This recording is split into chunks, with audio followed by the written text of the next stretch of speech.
Hey, what's going on? Walk-ins, welcome family. You're back for another episode with Nick and Michael. As always, we want to make sure that we're getting you more patients, delivering better care. And today we'll be talking a lot about repeat visits. And then, of course, we want you to scale. One of the best ways for us to help you grow your clinic is to bring experts in the industry on. We have another one with us today. I'm fired up about that. Michael, what's going on? Man, it's funny to talk about what's going on. We had the craziest weather this past week.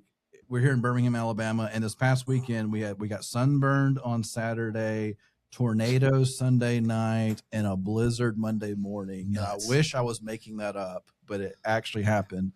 It was to the point where we were on a call with a client, and I look out the window. I was like, "Hang on, I'm sorry, I'm being distracted right now. It is snowing hard outside, and we're here. It does not snow here. No, not in Birmingham." Right.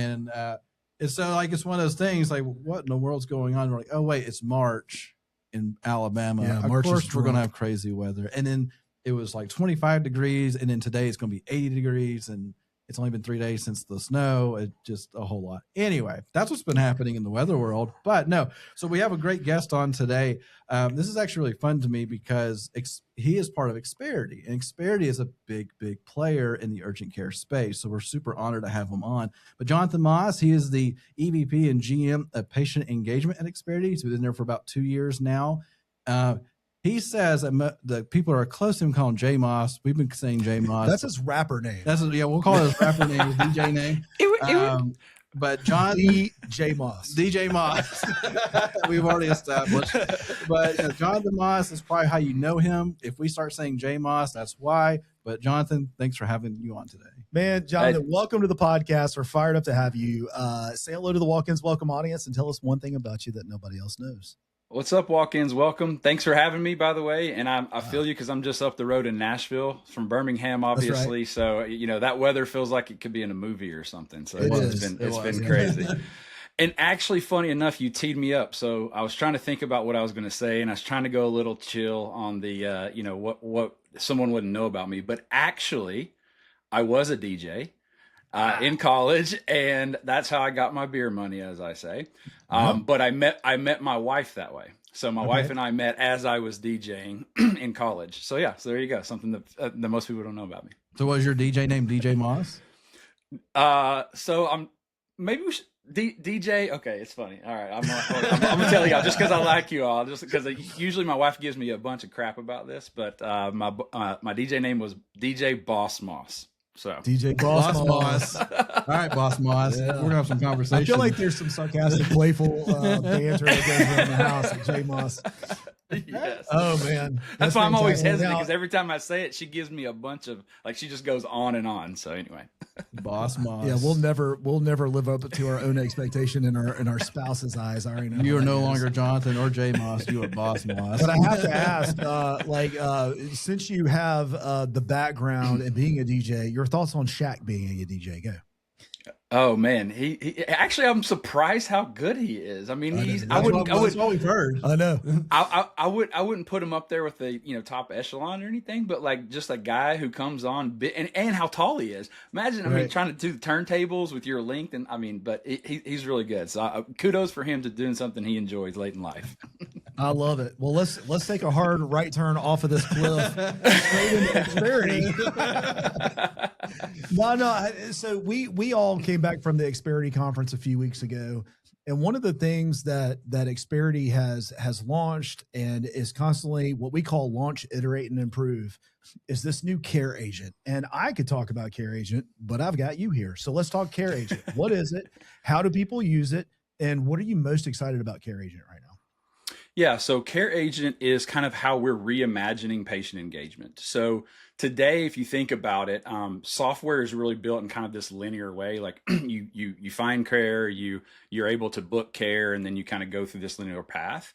And also the way software is built is it's got a lot of form fields. It's not intelligent. You got a lot of stuff that you're putting friction into the process. And so with AI now, the way we've kind of tried to reimagine this is how can we make a very seamless journey that AI is doing a lot of the work, both on behalf of the patient and the clinical staff and front desk. So it's really tackling those workflow challenges, and that it's intelligent enough to where we're basically understanding all of the different data sources that we have about the patient, the things about the clinic, and it's basically this 24/7 concierge, if you want to think of it that way, for the patient to be able to extend your brand out. So we are super excited about all the capabilities that we're building with this kind of orchestration with patient engagement.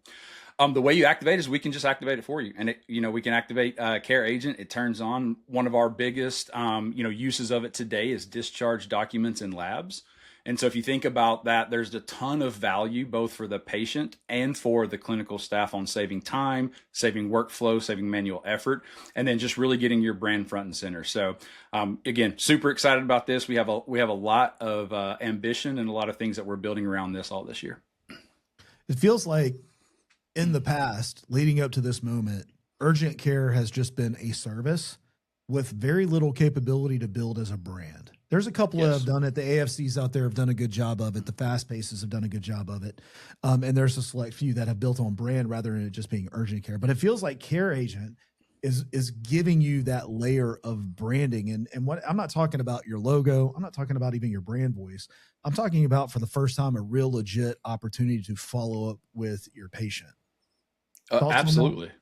Absolutely. Yeah. Yeah. And I think what we've built is actually starting to make it economically viable in urgent care to do that, right? There's been this situation where like most software today or most ways to follow up requires someone to do it, right? It requires someone to sit down, to look up things, to start engaging or even in software today, programming campaigns and things.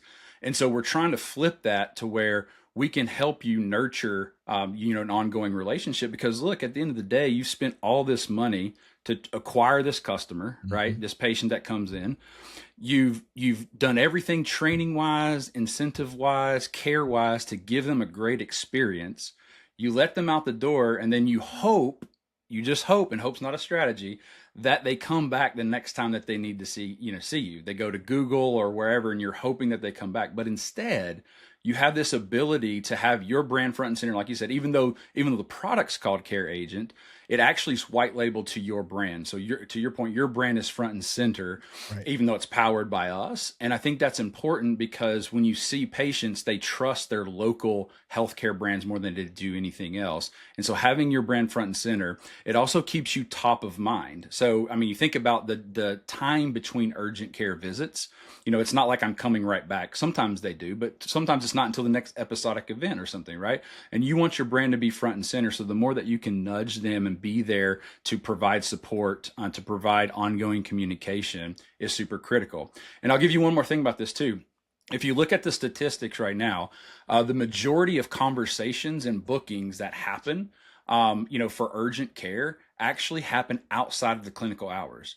So this gives you a way to expand your coverage, whether it's a geo-based because of distance, or if it's also time-based because you're only open certain times. This gives you again that ability to have that brand front and center. So yeah, super powerful. Michael just got a Samsung S20 something, 26. Fun times. And I have an iPhone, and got a Mac right here, and I've got a Mac this and a Mac TV, all the Mac things. The point I'm trying to make, I don't have a problem with Apple. That's not my point. I have a PC. Yeah. You two are like the PC Mac. You should do that commercial. PC probably. Mac. Well, no, I don't look like Jonathan Long, but that's so funny. But the point I'm trying to make is like there's this whole experience that keeps me in that ecosystem and keeps me coming back to Apple. For better or worse, I really want to go play with your phone, and I want to hang out with it, and I want to see what it does different and all that. But am I going to? No, not a chance. I'm in this ecosystem where it's got all of my stuff, and it's too painful to change. And I feel like, for better or for worse, I'm going to say for better because it's been missing for so long. Everything's been so fragmented that now with Experity and CareAgent pulling it all into this ecosystem that allows you to have this brand voice that is going to have everything. Forget your brand for 2 seconds, and not you, Jonathan, you clinic owner. Forget your brand for 2 seconds. Imagine if everything they had was in your ecosystem, and you're making yourself very sticky. And that sounds to me like what CareAgent's not only going to be a benefit and a blessing, and a powerful tool for both the clinic and the patient, but it makes it super sticky. Is that part of the goal?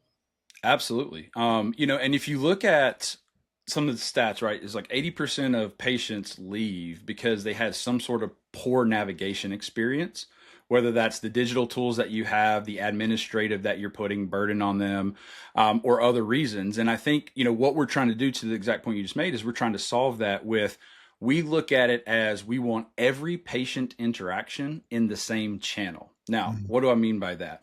It means that they get a similar experience regardless of if they're in text, if they're on the web, if they're on their phone, if they're in a web browser, wherever they are, they get that same experience. That's your branded experience. That's pulling all of these other things together. It's pulling booking together. It's pulling surveys. It's pulling referrals. It's pulling documents. It's pulling all the things that you can think about that happen from the time the patient is finding care to the ongoing care outcomes. It's putting that in that one channel. And so there's no more like, I have to go to this tab to do something, or I have to log into this place to do something, or I have to go to your point, fragmentation. It's all over the place. We're trying to pull that into one branded experience for that patient, and let AI on the back end handle all the workflows of all the dispersed tools and everything that you use or have to use to power your urgent care. That's exactly what we're doing. I love it. Kind of as you're explaining it, in my mind, it's almost like a concierge communication tool where because one of the things that, we hear in the industry, like, should my urgent care become a concierge type urgent care type thing? And then it falls on its face because it's not the same model. But like, this is kind of a bridge of that where, and for those who don't understand what a concierge is, it's more of a premium model of, it's not necessarily primary care. It's a little different, but it's almost like old school. Care on demand would be the best way to say care on it. demand, essentially. And this CareAgent is almost kind of creating that care on demand mindset for an urgent care without the heavy resources and like SOPs and just manpower to make it happen in urgent care. So I'm very fascinated. Like, could you talk about trying to keep those patients engaged and coming back, where if it just becomes that simple for them to do the things they need and receive the things, and they're not trying to hop through different systems and everything like that, like this makes sense. Like the idea of you're just elevating the experience, but you're not forcing your urgent care operators to elevate everything internally to make it happen either. Like, you're letting CareAgent kind of take over some of the heavy lifting. That's right. In fact, our goal with this is to actually take more off of them. So to be able to provide that type of concierge experience, you're exactly right. Number one.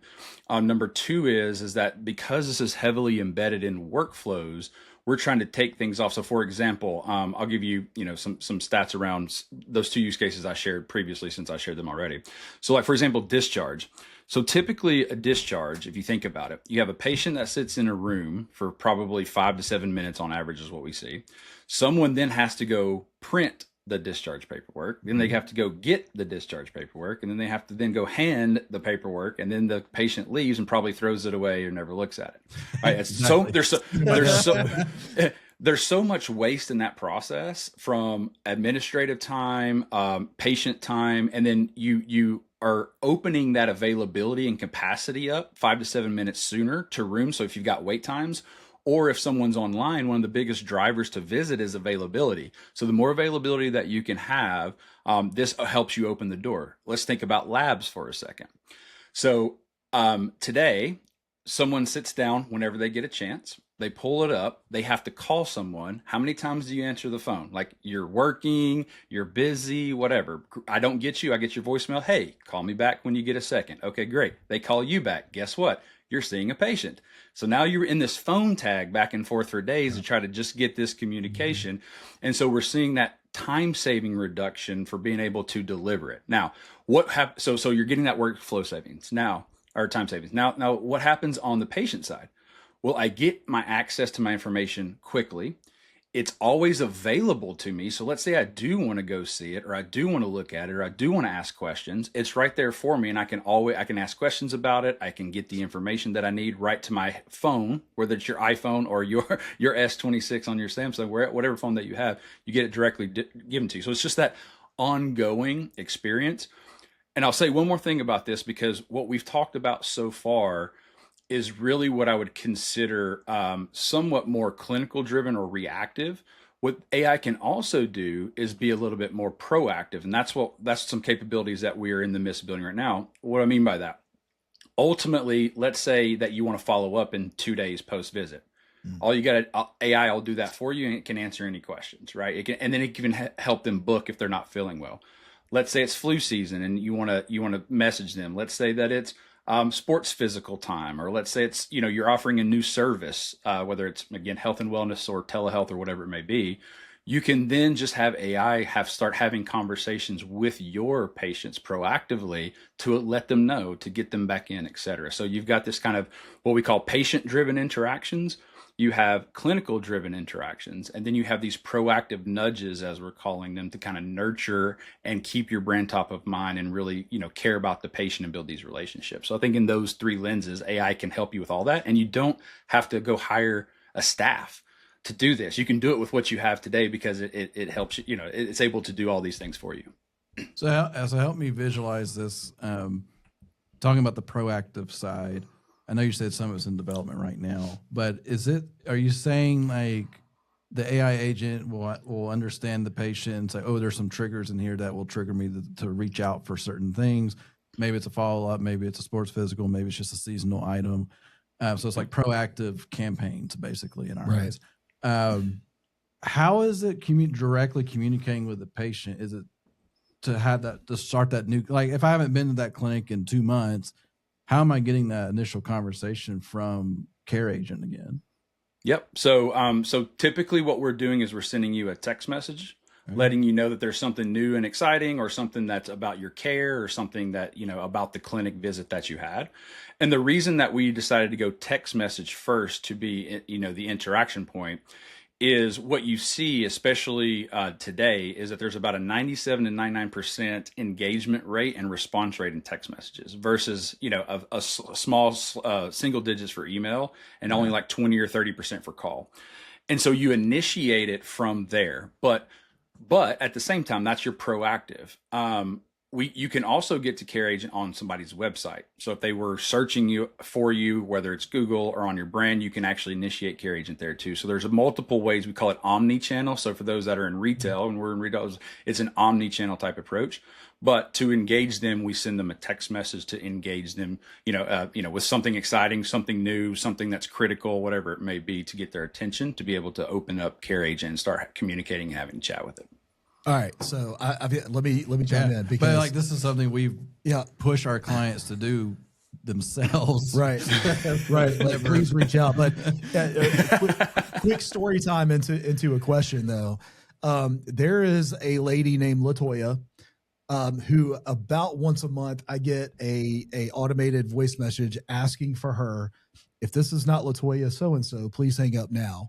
Which I will never do because I love the drama. And then after a short pause, it goes, you need to pay your bill on this, that, and the other. And I'm just Latoya. That's all I know. And I know she owes somebody money. I got a monthly text that's, hi, Douglas, you still owe us this much. Please act now. Yeah. Like, we're going to send you straight to hell. Like, you're going to die later, right? But your payment is getting smaller and smaller as I keep texting you. That's right. Can you just play anything? I'm losing up. But anyway, I listen to 100% of the automations that come from Latoya. That being said, how is CareAgent? Listen, hey, if this isn't Nick, please don't listen anymore. And now all my personal health information is being communicated. I get a feeling CareAgent has probably done something to work around this. How does that function?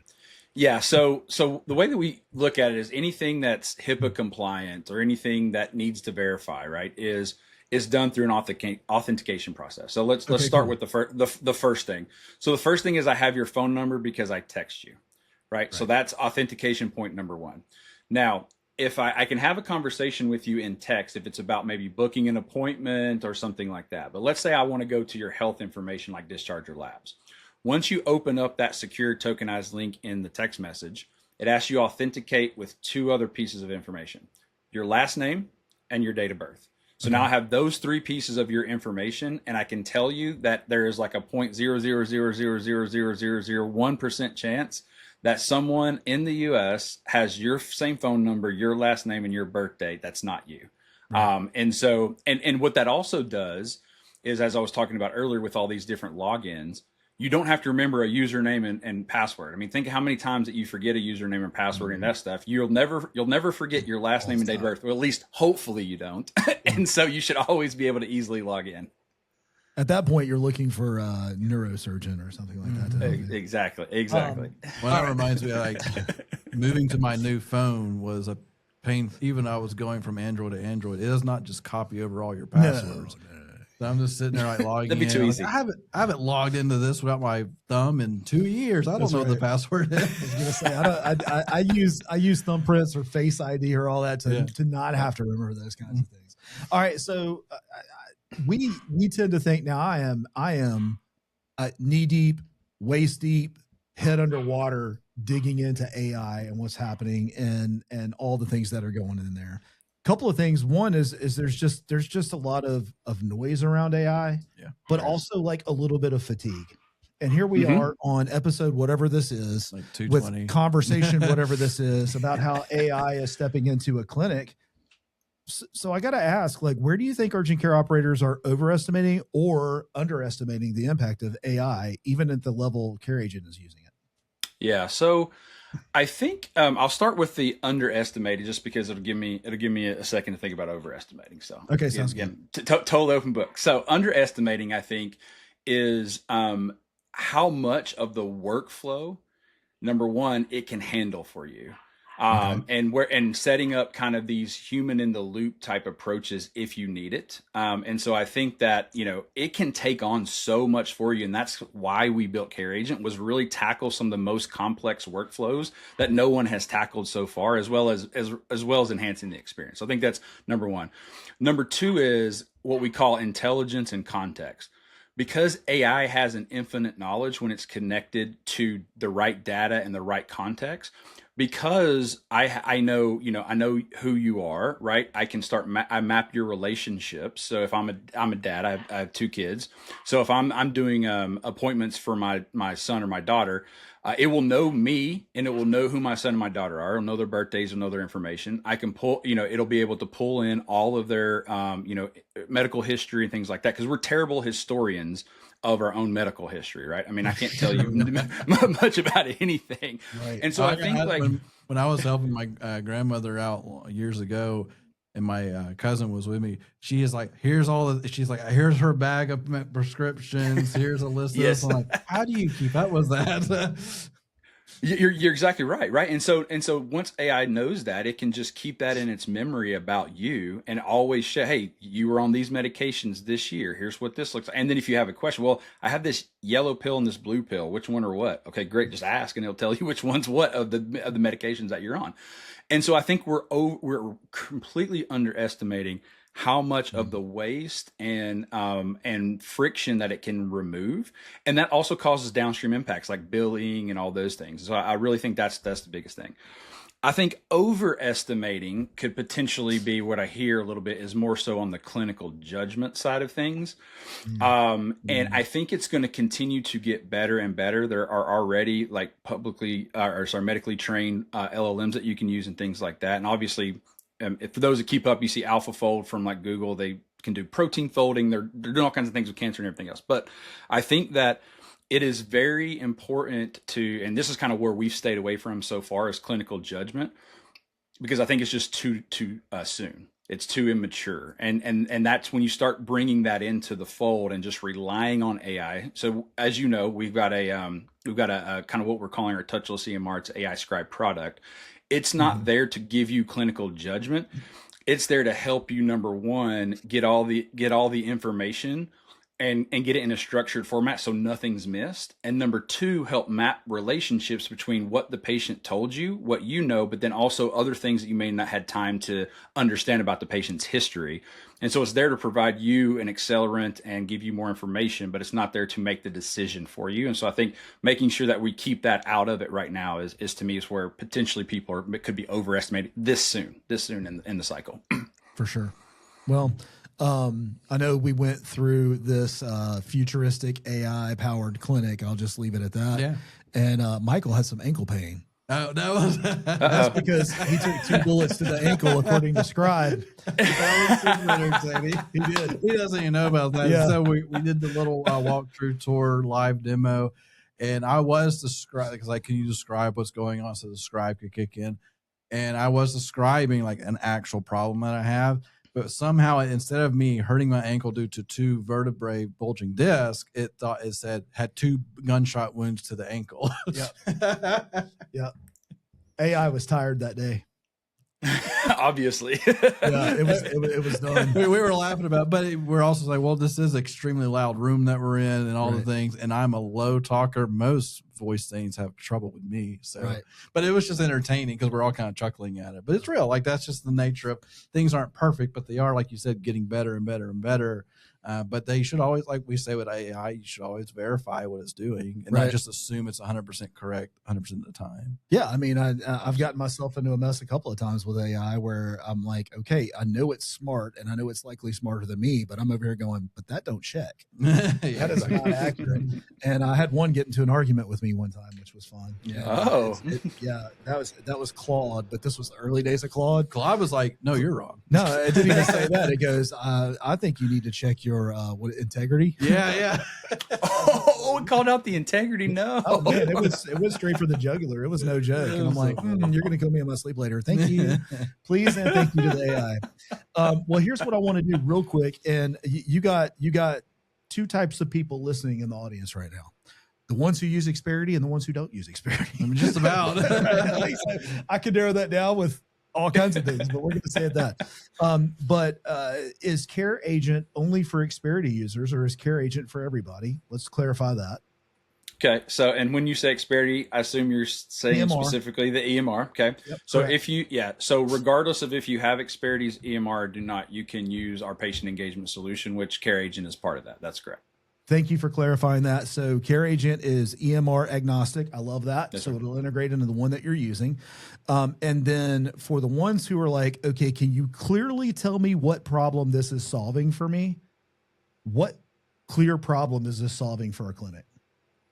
Yeah, it is basically tackling all the manual, what I would call manual tasks in the workflow of the patient journey from the pre-visit to post-visit. So anything that you can think of that is manual tasks that your teams, whether it's your clinical staff or your front desk, has to do, it's really tackling those workflows so you can spend more time with the patient and on other things than the manual administration.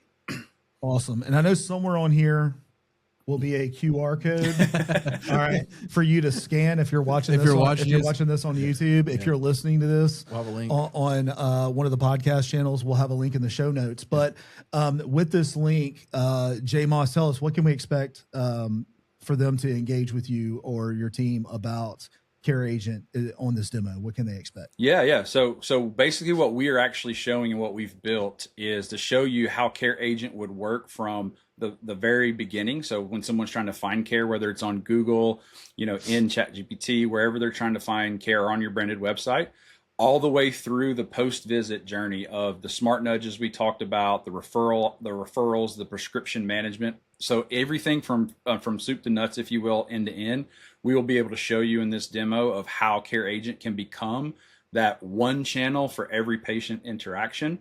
And again, as I mentioned, it will help, then you will actually, so when we show this to people, they're like, oh, I can see 2 things. One is how it will eliminate that manual tax for me, but also how it will drive better patient loyalty and more patients in my door. And that's ultimately what you want to do. I love it. Yeah. I love it. Well, I'm going to switch gears on you because I have found a fun way to start closing out our podcast that I enjoy doing. It's our rapid fire section where I get to fire off questions at you real quick, and you just say the first thing that comes to your mind. Oh boy. All right. It's just, all right. Hamburger or hot dog? Hamburger. Okay. Beautiful. Now the real questions. Yeah. One workflow every urgent care should automate today. Discharge. All right. Text, phone, AI chat. Which one wins long term? AI chat. Michael, you want to shoot off a couple? Should they build versus buy when it comes to AI tools? They should buy because they're not technologists. Oh, sorry. You said one word. Sorry. Bye. No. You can say whatever comes to your mind. It doesn't have to be one word. Yeah. Oh, okay. Okay. All right. Yeah. It just tends to be one word. Front desk of the future, is it going to be a smaller team or a bigger team? Smaller. Do you think it'll be any team at all?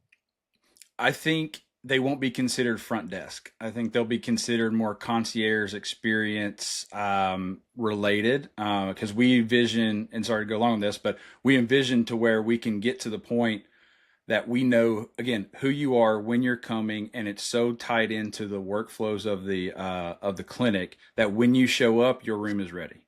Imagine that. You show up, they have all your information, they know why you're there, your room is ready, and you're escorted back. That's exactly what we're trying to tackle. Love it. Which, just imagining the idea of, I walk in, they say, hey Michael, glad to have you, please come on back. I know this is the issue why you're here.